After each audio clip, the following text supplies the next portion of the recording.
Hi, intrepid viewers. It's me, Dr. Lena Rodriguez, and I'm coming to you all the way from Australia. So, I realised suddenly it's already the 2nd of October here, because we're a day ahead. So I have to do the October forecast. So we'll get into that in a minute. But a few things to note. One is today, 150 countries are joining in protest in support of the Iranian women. That's pretty good. 150 countries. How amazing is that? Right. In other news, of course, my heart goes out to anyone affected by the hurricane and the subsequent flooding. It's just dreadful. And of course, DeSantis now has to go cap in hand for federal funding that he voted against.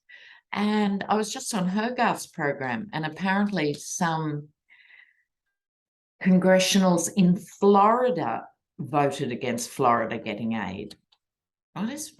Look, it should make the Dems' job really easy. You just put their pictures up on the screen and say they voted no to help you. You know? It's not rocket science. They're just truly fightful people. In other news, while I'm shuffling, an Oregon congressional hopeful, his name's Mike Erickson. It's his second time running. The first time he ran on family values. I always love that. Only he was caught taking his mistress to the abortion clinic and paying $300 for the procedure. That sort of set him back last time. This time he's running on law and order, and he just got picked up for driving drunk as a skunk and some OxyContin on him that wasn't prescribed for him. The Hypocrisy of the Year award, there would be so many contenders you couldn't count them. You know, like, it's staggering, isn't it? Okay, now, first and foremost, this Monday in the US, Monday, October 3rd, 8 p.m., all of you go over to SEANNA Rose's channel because we're going to have 2 hours to launch the One World Tarot, and we've got all the fabulous readers coming on board and popping in. A couple can't because they're traveling that day, but there'll be lots of your familiar readers there. So join us for that. SEANNA Rose. SEANNA is SEANNA Rose. I'll put the name up. But in the meantime, let's see. October, this is our last one before the election. So very big. I'll pull 3 cards for each week. Okay. Let's have a look at October. Week 1. Oh. Week 2. Week 3. And week 4.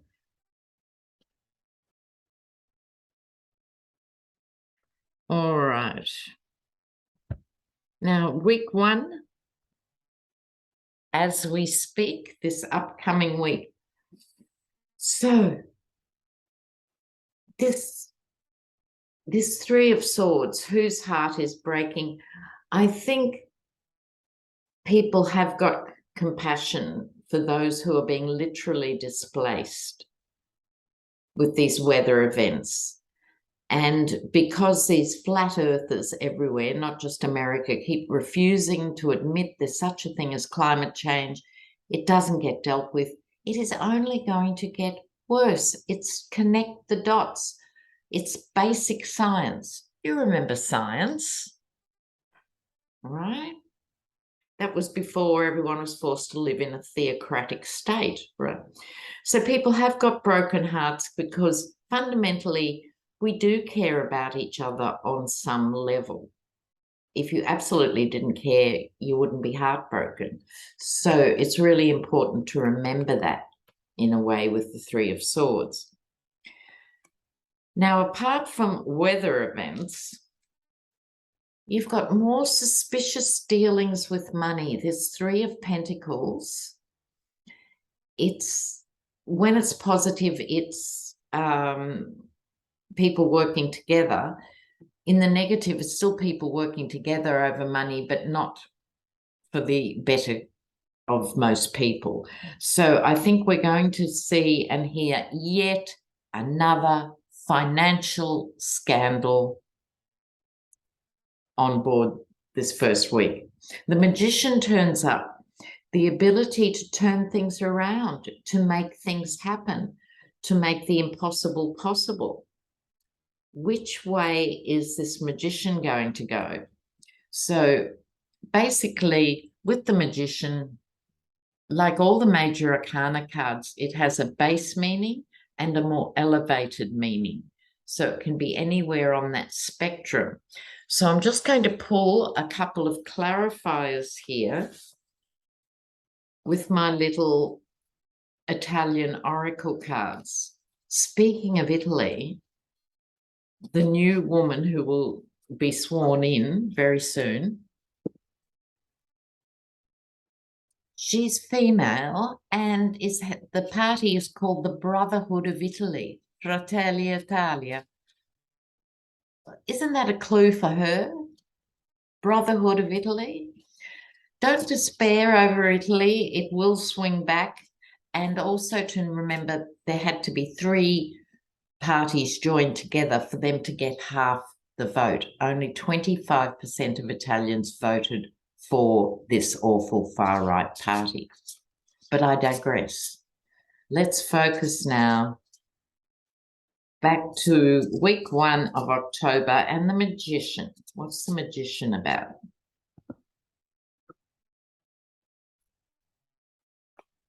Oh, they're upside down, but they're not reversals. I had the whole pack upside down.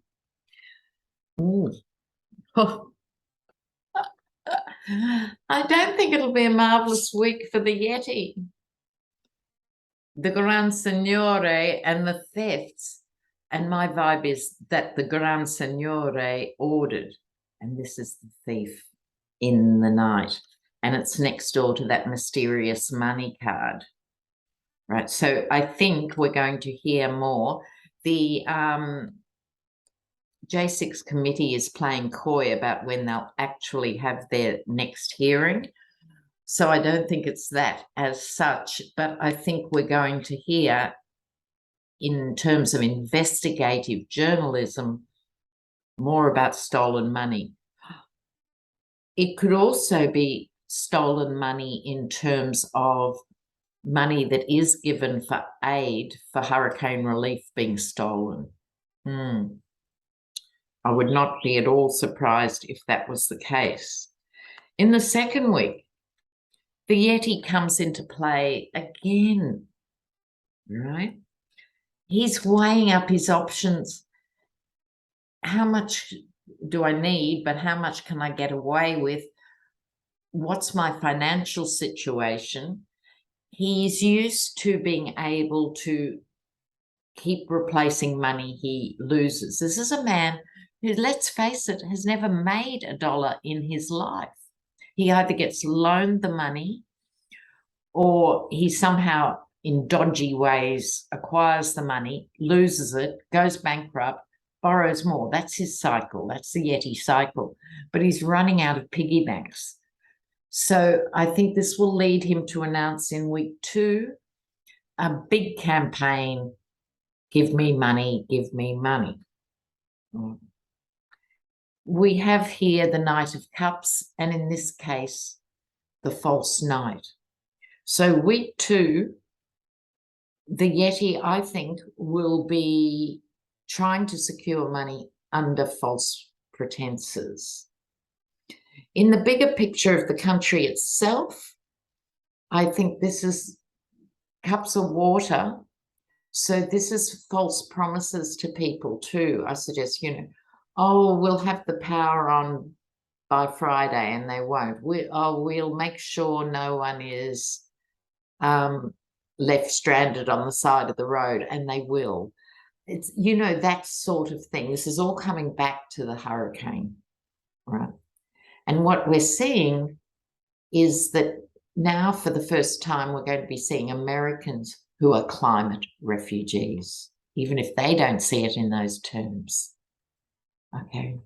So water, water, water, still in week 2. Week 3, I think this is young people with the sword raised. I think we're going to, and the reason I say that is we also have the Knight of Pentacles coming up here. So this is a very young person. This is more of a young adult. But we're going to hear voices about saying you cannot continue to do things this way. I think this could be relating to the hostility to the LGBTQI community and other ways of neglecting the youth, failing to secure the safety of the youth in schools, these sort of issues. The 9 of Pentacles, which is someone who's having quite a good life, thank you, is going to be challenged. This could be to young people or symbolic of young people generally. So I think there's going to be a youth factor that is going to be prominent in week 3 of October. We'll see what form that takes. Now, big cards for week 4. Week 4 starts okay with the stability of the 4 of Wands. This is sort of virtually a full calendar month since the hurricane, so there'll be some stability represented there. But there's bigger things afoot.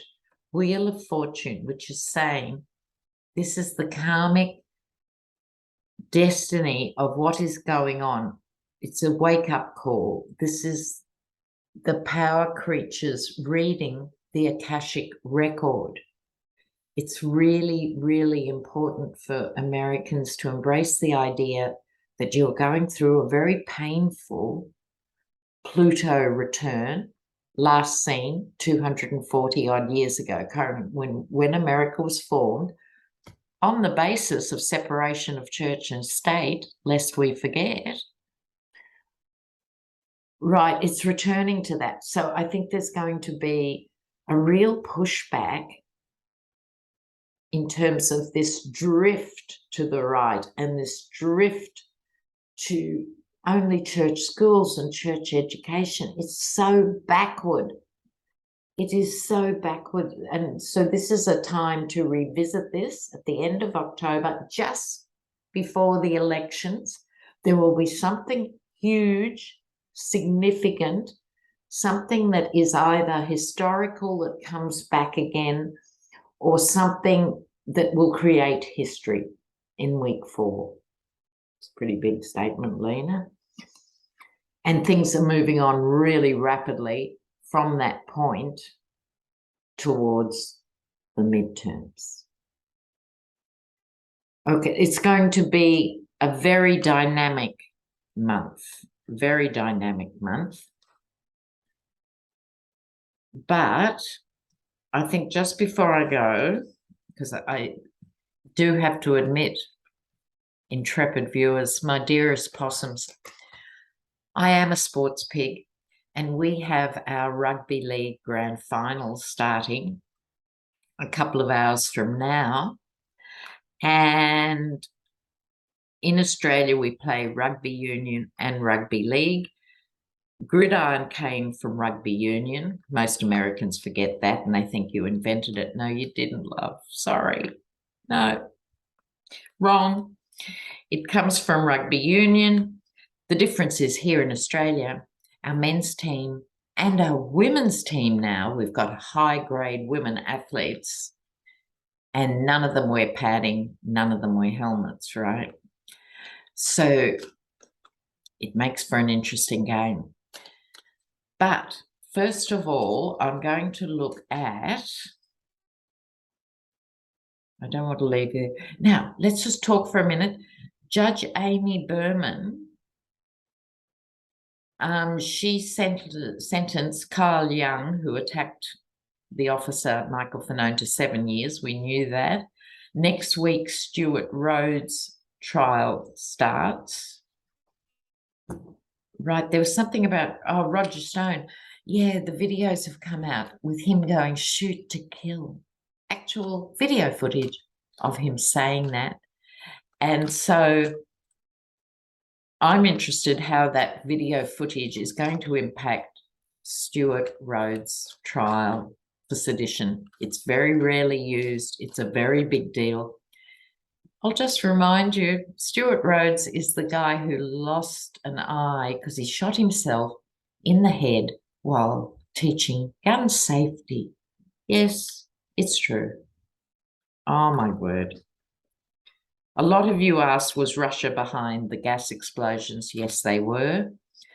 But I want to have a look here at the Roger Stone videos and the Stuart Rhodes trial. What can we expect? What can we expect from this? What can we expect?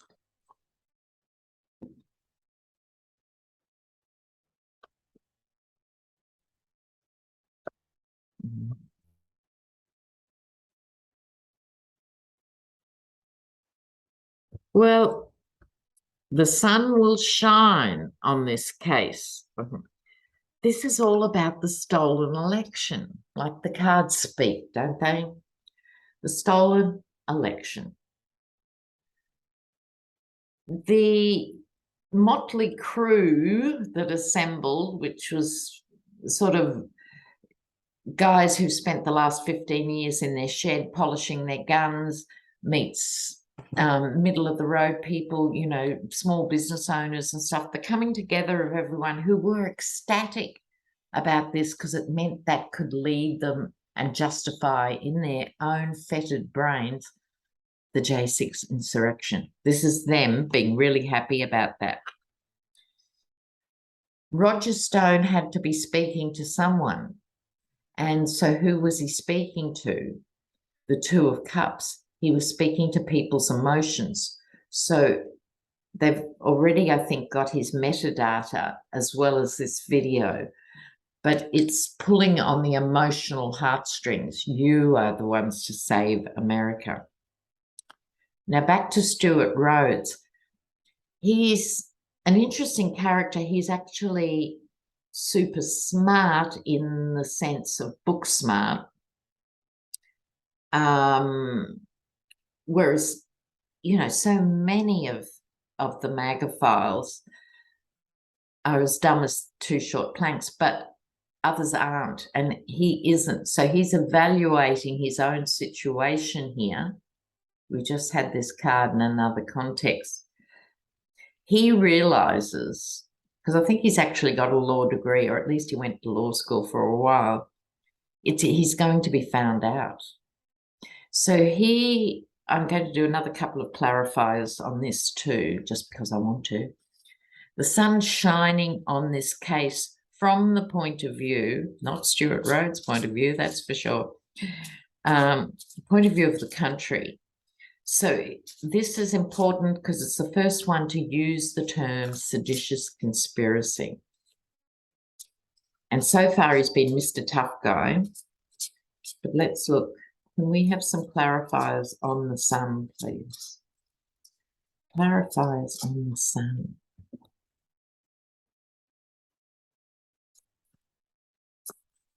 Oh, this episode. Oh, thinking about the baby. Okay. So I think this could be his legal team thinking, having to rethink, if you like, their strategies about the baby. The baby, to my mind, my vibe with this card was the project. It was the project of overturning the government. That was the baby. and I think this is the lawyers and Stuart Road himself, how can we express this to defend me in my case? So this is a total preoccupation, this read. Stuart Road, he's enough of a narcissist himself to have got himself in this situation and not done deals. But his problem is his co-conspirators have pled guilty. So he's looking at a very long sentence. He may be so deluded, he's convinced Trump's going to get back in and he's going to be pardoned. I think that's what he's thinking, right? I think that's what consoles him. And he's almost convinced of it. But you know, and I know, the Yeti is not going to be there at the end in 2024. He's simply not. So please do not fear. All right? Now, just to remind you, Monday the 3rd, 8 p.m. Eastern Standard Time, 2 hours of the tarot readers at play on SEANNA Rose's channel. SEANNA, SEANNA, SEANNA Rose.